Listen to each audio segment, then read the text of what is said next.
Hey, you guys, and welcome to my channel. Let's talk about Gemini in its seventh house in the natal chart. God bless you. God bless you. Like, that's an interesting energy to have in your seventh house, which is generally ruled by Libra, which wants to be balanced, and then we have Gemini that needs to be balanced as well. So, first of all, there's duality here. There's duality going on. I don't know if you're bisexual or if you get put in situations where there seems to always be third party situations. Yes, this can happen with Gemini in the seventh house. Have you had twins with one of your lovers or a lover or your person? That can happen with seventh house Gemini as well. Being with mentally unstable people, that can happen. And on the flip side, you could be with somebody with a really sharp mind. That's very Mercury influence, They might even drive for a living, as a matter of fact. They might be good with their hands in some shape, form, or fashion. This person could be youthful. And on the flip side, they could be immature. Yeah, an immature person. Um, let's go back to the emotionally unstable part. Because that's really important. Like, do they have bipolar? Do they have tripolar? Like, you could be in these situations. People that say one thing and do another. Thieves, okay. Someone that's just they're stealing in some way. Um, just leading a double life type of energy. Like, I don't personally. I don't personally know if I would like having this here. I mean, if it's operating on the lighter side of things, here you have someone that's very intelligent, that knows a little bit of everything. Because, Gemini does get that reputation of being, um, darn it, what is that saying? That the master of none, but I can't even think right now. I need some of that Gemini Mercury energy. But basically, this person just knows a little bit about everything, but may not be the master of nothing. This person might not be organized, honestly, because if you think about it, if you all over the place, I'm doing a little bit of this, I'm doing a little bit of that, I'm here, there, and everywhere. This person might not be as organized as you would like, or they might not be willing to be rooted in one thing, or just really they could be indecisive, even though we put that on Libra energy. But if we're thinking about the duality of Gemini, and you could have a Dr. Jekyll, Mr. Hyde type of experience. Like, wait, who are you? Like, you thought you knew this person, and there's like a whole part of them you don't even know. Okay. And I'm not making these videos to be pessimistic, but I'm telling you, through my research of astrology of over 15 years, and just, people be fluffing it too much. Like, will they give people the real tea? Can we give people the real tea around here? Like, tell them what these placements really be looking like. Okay. Um, are you open-minded to polygyny or polygamy?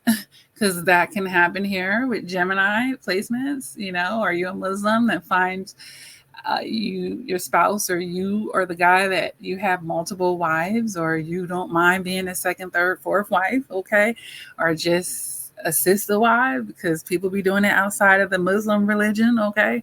This is just something that happens in some societies, with some people. All right, but you may be more accepting of this with Gemini in the seventh house.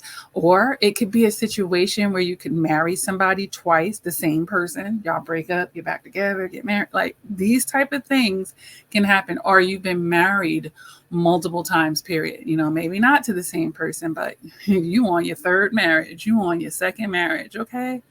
And I've heard it through the grapevine that if you have this placement, that it would be wise, if you want to keep your person, to marry them twice. So what would that look like? So you guys have a wedding, maybe for the first year anniversary, renew vows that quickly. Like, yes, it's only been a year. We gonna renew it. I got Gemini in the seventh house, and I'm trying to protect the energy here. So it is activated because We done did this twice. So I'm giving the energy what it needs. Okay. If it needs for me to have twice, look, the duality is happening here. But yeah, Gemini in the seventh house, your open enemy, because seventh house is your open enemies. Your open enemy can be a Gemini or somebody with Gemini type energy. Maybe their sun sign isn't Gemini, but they have a lot of Gemini placements on their chart, or they just energetically, they're very Gemini-ish. So those can be your open enemies, or those could be the type of people that you partner up with. So be careful. You might not be able to trust people like that a lot when you have Gemini in the seventh house, because it's like there's too much. Who wants to have a bunch of dualities? I mean, on one hand, the person could be flexible. They can get down with this and get down with that. On the other hand, can we stick to one course of path? Or is there always, flip-flopping at the last minute? Or, like I said, the Dr. Jekyll, Mr. Hyde stuff. So with this energy, it can be tricky, because Geminis can be tricky, okay? We never know when the evil twin is going to come out. So just, everything has its pluses and minuses here. So on one hand, if you are a person that's can get turned on by intelligence, you might actually attract a lot of intelligent people. But will they use that intelligence to be sneaky and crafty and be stealing, or will they be using it to come together with you in a peaceful way? So just protect yourself with this type of placement. I'm not crazy about it. I'm not crazy about it, but it is. Lots of people, millions of people have this placement. So we all have to learn how to understand the energy so that we can better work with the energy and we're not shocked by the energy. That's the whole thing. I'm trying to think if there's anything else here that I would want to say about this placement. We already talked a little bit about mental health in a joking manner, but yeah. Just, pay attention to people's mentals. And also in the seventh house, they say, even though these are running energies that are in our relationships, it's also possible, you guys, that you yourself, whether you want to acknowledge it or not, you might have some of these tendencies or energies about you, whether it's on the light side or the shadow side. So you might be seeing it in other people, or you're oblivious to it also being inside of you. So that's just, something to also take away with this placement. All right, you guys. I hope this helps somebody with this placement. Gemini in the seventh house, baby. Woo, buckle your seatbelt. Buckle your seatbelt. And I'll see you in the next upload.